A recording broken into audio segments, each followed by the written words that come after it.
Hindi na ako sa Pilipinas Got Talent. This was announced by Luis Manzano with absolute finality. Habang lumalakas ang buzz para sa pagbabalik ng reality talent competition ngayong taon, pagkatapos ng 5 taong pahinga, kinumpirma ni Luis Manzano na matapos ang 5 session simula noong 2010 ay hindi na siya babalik. Congratulations kung sino man ang magiging host, hindi ako.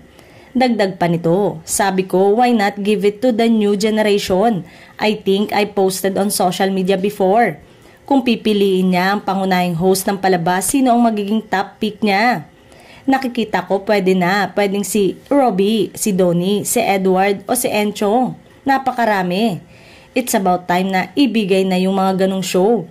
Ang tinutukoy niya ay sina Robbie Domingo, Donnie Pangilinan, Edward Barber at Enchong D. At kung ano ang magbabago sa isip niya. Natatawang sagot nito, sampalin ako ng pera. Binanggit ni Luis na siya na ngayon ang lumayo na sa franchise reality show at umaasa na magkakaroon ng sariling game show na talaga. Nagdesisyon na si Luis na tumakbo sa kauna-unahang pagkakataon bilang vice-gobernador ng Batangas bilang katandem ng kanyang ina na si Star for All Season Vilma Santos.